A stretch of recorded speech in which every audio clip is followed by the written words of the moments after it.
안녕하십니까. 매일 눈으로 세상의 흐름을 읽어드리는 Y타임스 정세 분석의 추복일입니다. 지난해 6월 30일 중국 공산당 정부의 강압에 의해서 홍콩 국가보안법, 홍콩 보안법이라고도 하죠. 이게 이제 시행된 다음에 1년 동안에 이 홍콩의 거주권자 약 9만 명이 홍콩을 떠난 것으로 나타났습니다. 홍콩 사우스차이나 모닝포스트가 지난 12일 홍콩 정부가 발표한 자료를 인용해서 보도한 내용을 보면 지난해 중반부터 올해 중반까지 1년간 홍콩 인구는 1.2% 줄어들었고 거주권자 89,200명이 홍콩을 떠났다라고 13일 보도를 한 겁니다. 2019년 중반부터 2020년 중반까지 홍콩을 떠난 거주권자가 29,900명이었던 것에 비하면다 그러면 거의 4배 이상 증가한 수치다 이렇게 볼 수 있겠습니다.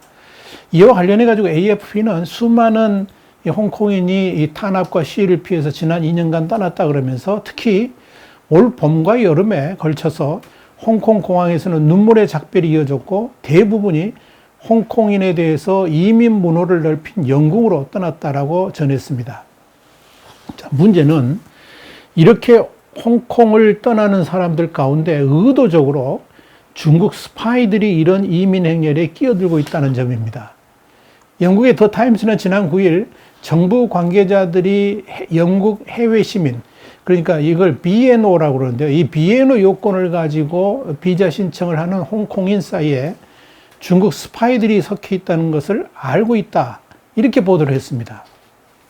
다시 말씀드려서 이 중국 스파이들이 홍콩 난민을 가장해 가지고 영국 이민 신청을 했다. 이런 이야기입니다. 단 구체적인 숫자라든지 신원, 신청 일시들은 공개하지를 않았습니다. 근데 여기서 BNO 요건이라는 게 뭐냐면 홍콩이 중국에 반환된 때가 이제 1997년 7월 1일인데요.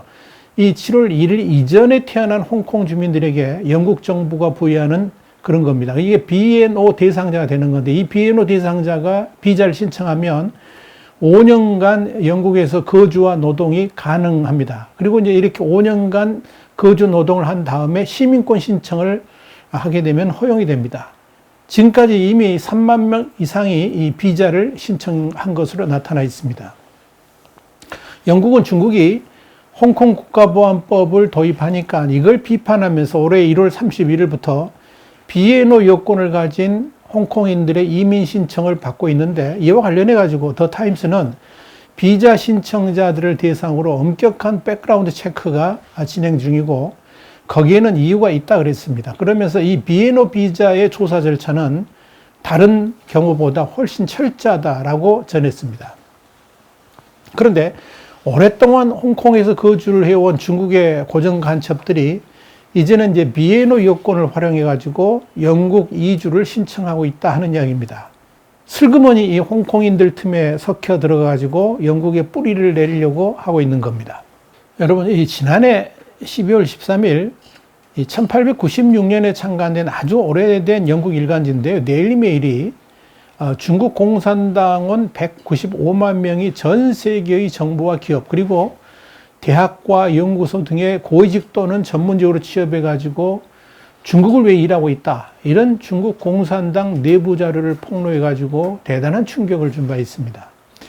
데일리 메일은 미국, 유럽, 일본 같은 서방국가 의원들로 구성된 대중국 의회 간 연합체, 이걸 IPAC라고 그러는데요. 이 IPAC이 익명의 중국 반체제 인사로부터 입수한 자료를 통해서 이 같은 내용을 확인했다 그러면서 현재 전 세계에 진출이 있는 중국 공산당 연계 195만 명의 이름과 생년월일, 출신, 민족 뭐 이런 것들이 전부 수록된 데이터베이스, 이걸 중국 반체제 인사들에 의해서 상하이 한 서버에서 추출돼 가지고 암호화됐습니다. 그래가지고 이 메시지 앱 텔레그램을 통해서 지난해 9월 이 아이팩에 전달됐다 이렇게 보도를 한 겁니다. 여기에 대해서 아이팩은 이 12월 12일 성명을 통해서 이 기밀 자료의 입수 과정을 밝혔습니다. 그러면서 입수된 자료에 대해서 전문가 검증을 마쳤다 이렇게 주장을 한 바 있습니다. 놀라운 것은 이들은 중국 공산당의 기밀을 지키고 당에 충성하며 내 평생 동안 공산주의를 위해 싸우겠다. 그리고 절대 당을 배신하지 않겠다. 이런 맹세를까지 했다는 것이고요. 이들 중 일부는 상하이 주재 영국 영사관에서 고위직으로 근무하는 자도 있다 그랬습니다. 이런 사실이 밝혀지면서 영국 사회가 발칵 뒤집힌 겁니다.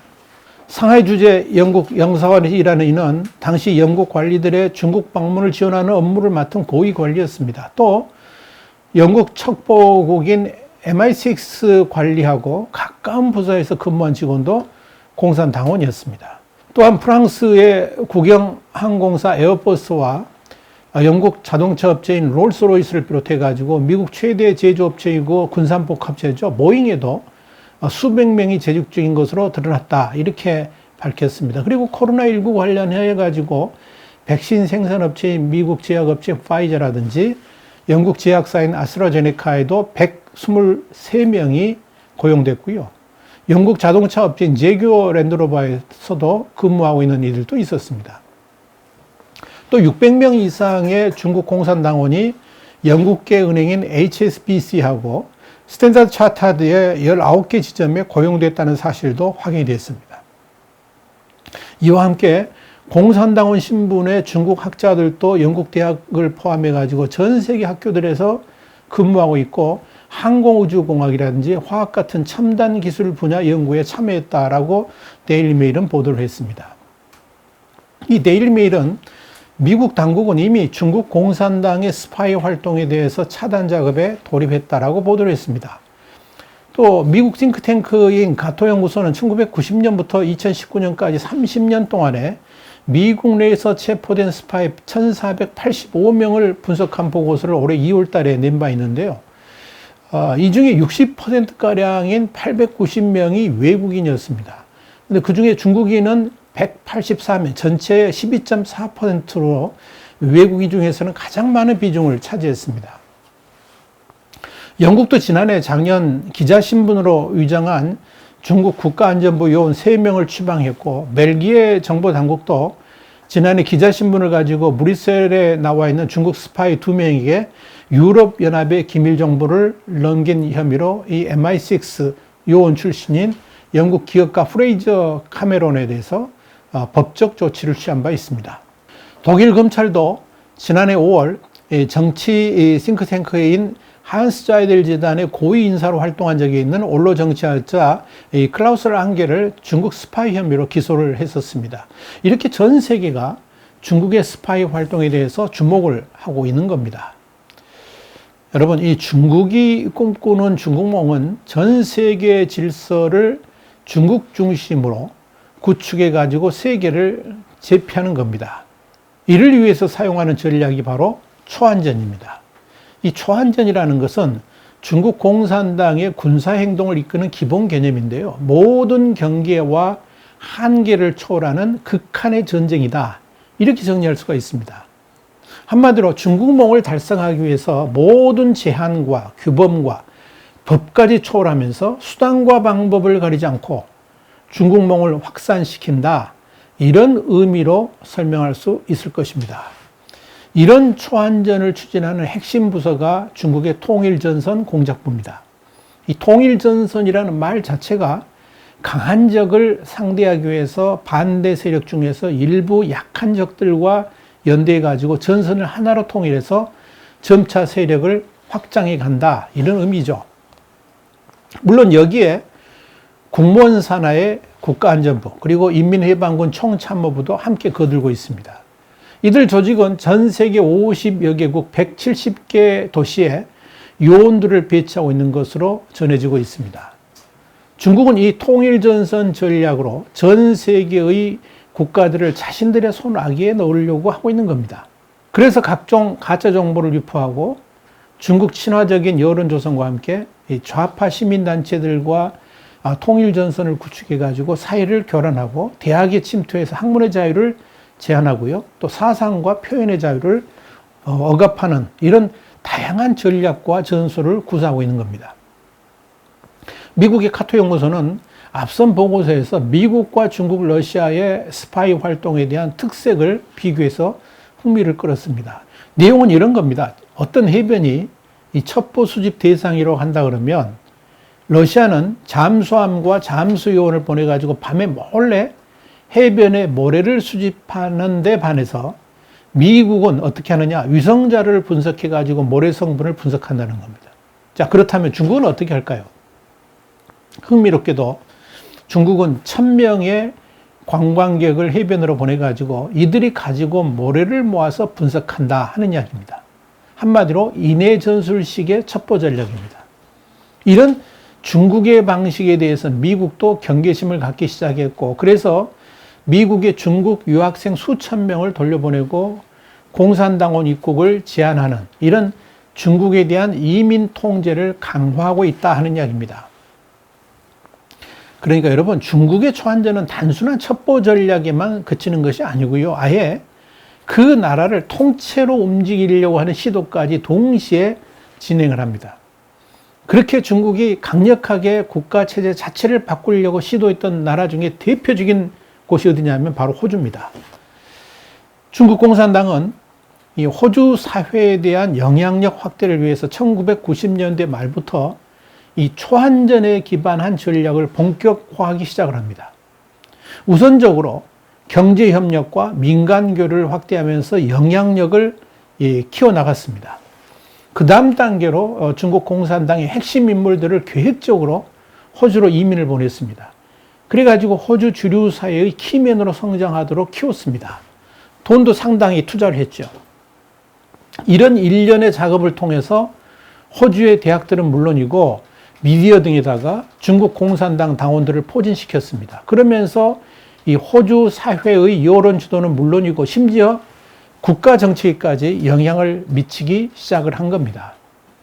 이렇게 이 중국 공산당의 침투가 호주 사회에 광범위하게 퍼져 있다는 것을 호주는 2010년 넘어가면서부터 깨닫기 시작을 했습니다. 이 중국 때문에 자칫 호주라는 국가 자체가 작용화될 수도 있다. 이걸 깨닫게 된 겁니다.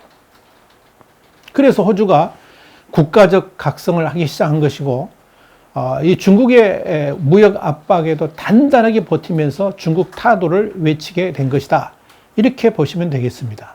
중국은 사람을 통한 인해 전술식의 스파이 활동을 하고 또 한편으로는 사이버를 통한 스파이 활동도 합니다. 지난 7월 19일 미국 백악관은 중국 정부가 청부 해커를 고용해가지고 전 세계를 대상으로 사이버 작전을 펼치면서 미국과 동맹국의 국가안보와 경제에 상당한 위협을 가해왔다 그랬습니다. 그러면서 여기에 대한 초강경 대응을 하겠다라고 발표한 바 있습니다.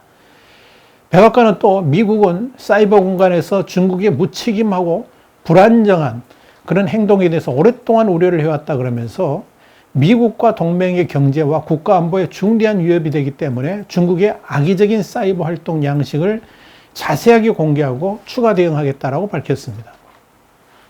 이어 백악관은 중국 정부가 해커들을 고용해서 전 세계를 상대로 사이버 작전을 벌이고 있다 그러면서 중국 정보기관인 국가안전부와 이란 경력이 있는 해커들이 금전적 이득을 얻고자 랜섬웨어 공격과 크립토 재킹, 그러니까 다른 사람 컴퓨터에 악성 코드를 심어가지고 가상화폐를 채굴 하는 그런 행위들을 벌이고 있다.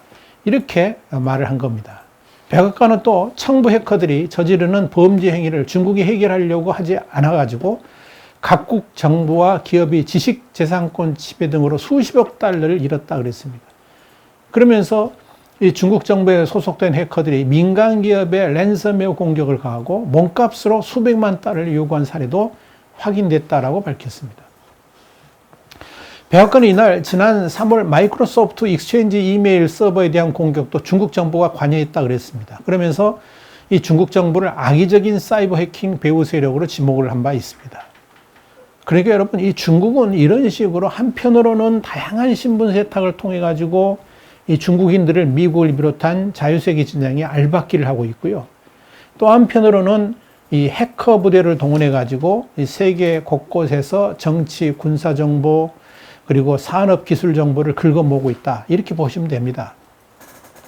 그래서 중국은 원천적으로 외국의 정보 기술을 탈취해 가지고 지금의 세계 경제의 2위 대국으로 만들었다는 평가가 나오는 겁니다. 이렇게 야비한 중국과 신의의 관계를 유지해도 되는 것인지 지금 전 세계가 묻고 있는 겁니다.